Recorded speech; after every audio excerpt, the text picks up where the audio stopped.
بات کی عرض کی، ہمارا اللہ بھی ہم سے یہی چاہتا ہے کہ ایک مسلمان کے دل میں سب سے زیادہ اگر ڈر ہو تو وہ بھی اللہ کا، اور سب سے زیادہ اگر محبت ہو تو وہ بھی کس کی؟ اور جب ڈر آ جاتا ہے تو بات ماننا آسان ہے، اور جب محبت آ جاتی ہے تو آدمی یہ نہیں پوچھتا یہ والا حکم کیوں دیا، ورنہ محبوب کو تو اور بہت سے عاشق مل جائیں گے۔ اگر محبوب یہ لگا دے کہ رات کو 3:30 بجے آگے تو ملاقات ہوگی، ساری دنیا سے لڑ لے آدمی ہونا چلا جائے، یہ نہیں سوچتا اتنا مشکل حکم دیا، بارش ہو رہی ہے، آدمی ہے، طوفان ہے، یہ سوچے کیا ہوا یار، مر جائیں گے کیا نام نہ ہوگا، یہ سوچتا ہے۔ عشق و محبت میں عقل کی کم سنتا ہے، دل کی زیادہ سنتا ہے۔ اللہ سے جو ہمارا کلمہ لا الہ الا اللہ محمد رسول اللہ کا معاملہ ہے، یہ عقل کا تھرڈ کلاس میں ہے، دل کا فرسٹ کلاس ہے۔ ابراہیم آگ میں ہے، کیا عقل فیصلہ کرے گی کہ آگ میں چلا جائے؟ 313 کو 1000 کے سامنے بدر میں لے گئے پیغمبر علیہ السلام، عقل کا فیصلہ نہیں، دل کا فیصلہ، دل کا فیصلہ۔ تو دل میں تو آتا ہے، سمجھ میں نہیں آتا، میں جان میرا بس تیری پہچان نہیں۔ تو اللہ یہ چاہتا ہے ڈر بھی مسلمان کے دل میں سب سے زیادہ اللہ کا ہو، اور محبت بھی سب سے زیادہ مسلمان کے دل میں اللہ کی ہو۔ جب ڈر آ جائے گا بات ماننا آسان ہو جائے گا، جب محبت آ جائے گی پھر چاہے کتنی گرمی کا روزہ آ رہا ہو آنے والا عمل کرنا۔ اچھا دو باتیں ہو گئی ہے، ایک ڈر ہے اور ایک محبت ہے۔ ہمارا اللہ بڑا مہربان ہے، اس نے ہمیں ڈیوٹی پہ لگا دی، یہ مشورہ نہیں ہے صرف اللہ کا کہ مشورہ دے دیا ہو کہ میرا ہی ڈر رکھنا اور میری محبت رکھنا، جب ہم جائیں گے تو چیک بھی کرے گا نہیں۔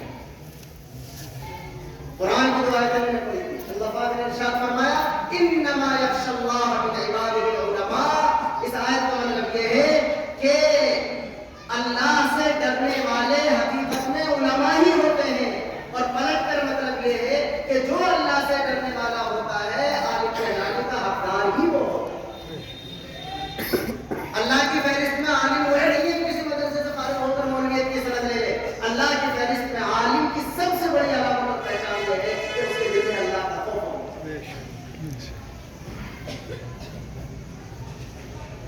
اللہ نے اپنے قرآن میں ایسے لوگوں کو علماء کہا جن کے دل میں اللہ کا ڈر ہوتا ہے، اور ایک دوسری آیت میں محبت والا چیپٹر بیان کیا، لمبی آیت ہے مگر میں زیادہ لمبی چوڑی بات نہیں کرنا چاہ رہا ہوں۔ اللہ پاک نے فرمایا وَمِنَ النَّاسِ مَن يَتَّخِذُ مِن دُونِ اللَّهِ أَندَادًا يُحِبُّونَهُمْ كَحُبِّ اللَّهِ۔ ہمیں اللہ تعالیٰ آئینہ دکھا رہا، یوں کہہ رہا ہم سے تم میرے بندے ہو، مسلمان ہو، تم دنیا والوں کو نہیں دیکھ رہے جنہوں نے جھوٹے خدا بنا رکھے اور جھوٹے خدا ہونے کے باوجود اپنے جھوٹے خداؤں سے ایسی محبت کرتے ہیں جیسی سچے خدا سے کرنی چاہیے۔ لیکن اللہ تعالیٰ پھر اگلے جملے میں کہتا وَالَّذِينَ آمَنُوا أَشَدُّ حُبًّا لِلَّهِ، لیکن ایک ایمان والا اپنے پروردگار اللہ سے جتنی محبت کرتا ہے اس محبت کا مقابلہ جھوٹے خداؤں کے پرستار کر ہی نہیں سکتا۔ اصل میں تو ایمان والے کے دل میں اپنے پیدا کرنے والے کی عادت اللہ کی محبت ہے۔ تو خیال کریں گے انشاءاللہ۔ میرے خیال میں مضمون سمجھ میں آ رہا ہے، آسان مضمون ہے، کوشش میں بھی کرتا ہوں کہ اگر مشکل بھی مضمون ہو، اگر ہم اسے کلاس میں پڑھائیں تو آپ اس جگہ اگر کھڑے ہو کر سنیں گے تو لگے گا بڑا مشکل مضمون، لیکن یہاں ہمیں الفاظ بدل کر بتانا پڑتا ہے تو لگتا ہے کہ بڑا آسان مضمون۔ ایک ڈر، یہ کیفیت بھی ہمیں بالکل دل سے لگا کے رکھنی چاہیے، ایک محبت، یہ کیفیت بھی ہمیں دل سے لگا کے رکھنی چاہیے، اس لیے کہ ان دونوں کیفیتوں کا ہماری زندگی میں بڑا ہے۔ اگلی بات اب 10 منٹ میں مجھے یاد کرنی ہے کہ جب اللہ نے ہمیں ذمہ داری دے دی، ڈر اور محبت کو کوئی نسخہ بھی تو دیا ہوگا، جب ایسے ہی چھوڑ دیا ہمیں نسخہ بھی دیا ہے۔ ان نسخوں کو اگر ہم اپنائیں گے تو اس نسخے میں دو چیزیں ایسی ہیں جس سے اللہ کے ڈر والی کیفیت میں اضافہ ہوتا ہے، اور دو چیزیں ایسی ہیں کہ جس سے اللہ کی محبت والی کیفیت میں اضافہ ہوتا ہے۔ سننے اور سے اللہ کے نبی نے فرمایا کہ اسلام کی بنیاد 5 چیزوں پر رکھی گئی ہے، مشہور حدیث ہے، اسلام کی بنیاد 5 چیزوں پر رکھی گئی ہے، عمارت بلڈنگ اسلام کی، بیچ میں بڑا والا ستون ہے لا الہ الا اللہ محمد رسول اللہ، ایک کونے میں نماز، پھر زکات، پھر روزہ، پھر حج۔ کلمہ پڑھ لینے کے بعد ہر مسلمان پر بنیادی طور پر جو اللہ کے 4 بڑے بڑے حق آتے ہیں ان میں سے نماز، زکات، روزہ اور حج۔ سن لو آج مجھ سے، ان میں سے 2 کا مزاج ہے ڈر والا اور 2 کا مزاج ہے محبت والا۔ جیسے ہمارا مزاج ہوتا ہے نا ویسے ہی عبادتوں کا بھی مزاج ہے. جیسے زمین کا مزاج ہوتا ہے ویسے ہی عبادتوں کا بھی مزاج ہوتا ہے. گڑھی کی زمین کو زور انداز کی ہے. نینی تال کا شملے کا کوئی دوست آ گیا ہے یہاں, اس نے دیکھا بڑا بہترین درخت ہے یہ پھل دے رہا, اس نے سوچا مجھے دیکھو میں اسے نینی تال میں جا کے لگاؤں. نینی تال میں جا کے لگایا, ایک دن برف پڑی نہیں لگا, یہاں تو پھل دے رہا تھا. اور آپ کے نینی تال گھومنے تو دیکھا لیچی بڑی شاندار ہو گئی. آپ نے کہا میں اپنے کھیت پہ لے جا کے لگاؤں گا. آپ اسے لے کر آئے, ایک دن جو سورج نے آنکھیں دکھائی سے 3-4 گھنٹے, تو شام کو جو میں ٹہلنے تو بنانے کی کیوں؟ اس لیے کہ یہاں کا مزاج الگ ہے, وہاں کا مزاج. اس کا مطلب یہ نہیں کہ یہاں درخت پھل نہیں دے سکتا ہے وہاں نہیں دے سکتا. یہاں اللہ تعالیٰ نے ایسے ہی درختوں کو پنپایا ہے جن کا مزاج یہاں کے اعتبار سے ہے, اور وہاں کے درختوں کو اسی اعتبار سے بنایا گیا جن کا مزاج اس برفیلے اعتبار سے ہے.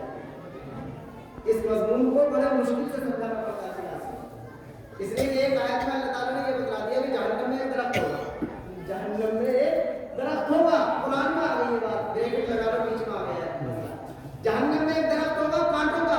اور جتنے بھی آج کل قرآن پر اعتراض کرنے والے ہیں بڑے تجربہ سمجھتے ہیں کہ آپ کو بڑے مائنڈیڈ لوگ ہیں, ہم قرآن پر اعتراض کر دیں گے.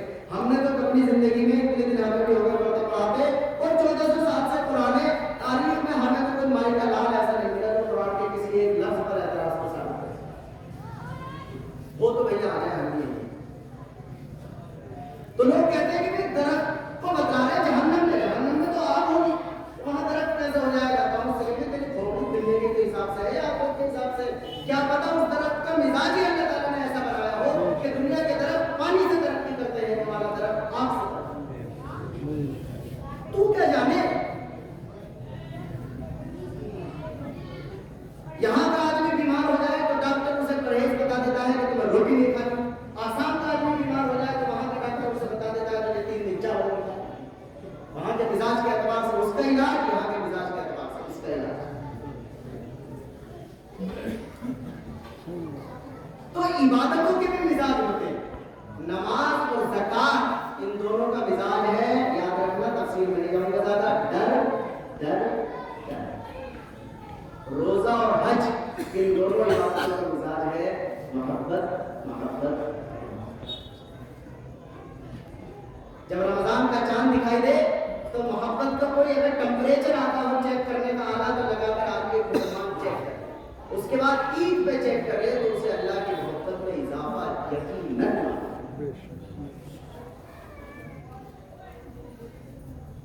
نماز ایسی کیفیت میں اللہ تعالیٰ ہم سے پڑھاتا ہے جیسے کسی بادشاہ کے سامنے جاتا ہے, ادب کے ساتھ. خبردار, نہیں ادھر دیکھنا, اٹینشن. کوئی چچا ناراض ہو جائے, بھتیجا منانے کے لیے جائے تو کیا کرتا ہے, پہلے جا کے کھڑا ہوتا ہے آرام سے, چچا معاف کر دو. تو اگر معاف کر دے تو ٹھیک, نہیں معاف کر دے تو سر جھکا لے اپنا کہ لو جی سر جھکا لیا, آپ کو معاف کر دو. اب معاف کر دے, اب بھی نہ معاف کرے تو پرانے زمانے میں یہ ہوتا تھا پبلک کار کے پیروں میں لگتی جاتی تھی, آدمی پیروں میں چل جاتا تھا اور یہ کہتا تھا اب تم مجھے معاف کر دو. تو بڑے سے بڑا غصے والا بھی سوچتا تھا کہ اب کیا کروں, تو پیروں میں پڑ گیا, اسے معاف کر دو. نماز بالکل اسی اسٹائل میں پہلے ادب کے ساتھ ہاتھ باندھ کر کھڑے ہو جاتے ہیں, اللہ کو راضی کرتے ہیں, سورہ فاتحہ پڑھتے ہیں, تعریف کرتے ہیں اللہ کی. اس کے بعد اگلا اسٹیج آتا ہے سر جھکا لیتے ہیں, اگلا اسٹیج آتا تو سجدے میں چلے جاتے ہیں. اور سجدہ کس کیفیت کا نام ہے؟ گویا باڈی لینگویج, ہماری جو زبان حال ہے, اس سے ہم اپنے اللہ سے کہتے ہیں کہ اللہ تو نے میرے جسم میں سب سے نیچی چیز میرے پیر کو بنایا اور سب سے اونچی چیز میرے سر کو بنایا. میں نے تجھے راضی کرنے کے لیے اپنی سب سے اونچی والی چیز کو اپنے سب سے نیچی والی چیز کے لیول میں لا کر رکھ دیا. اب تو مجھے معاف کر دے, اب تو یہ وہ کیفیت ہے جب انسان زکات اور نماز پر آتا ہے تو خوف والی جو کیفیت ہے اللہ کی کو ترقی کرتا ہے, وہ بڑھ جاتا ہے. اور جب آدمی روزے اور حج کی طرف آتا ہے تو جن لوگوں نے حج کیا وہ جانتے ایک گھر ہے اللہ کا, تو کعبہ اس کا چکر لگانا, وہاں جا کے تصویریں پڑھنی. بعد ہندوستان کے حاجی پریشان ہو جانا, وہاں کہتے ہیں اور کیا کرنا, کیا وہاں کو چلنا, اب وہاں کو چلنا ہی چلنا ہے, چکر ہی چکر لگانا. آدمی یاد کرے اپنے مجروح ہونے کو, آدمی یاد کرے اپنے کسی کے عشق میں مبتلا ہونے کو, کہ اگر اپنے گھر کا راستہ اس کے گھر کے راستے کی طرف سے زیادہ دور پڑتا ہو تب بھی اپنے محبوب کے گھر کی گلی کی طرف سے نکل کے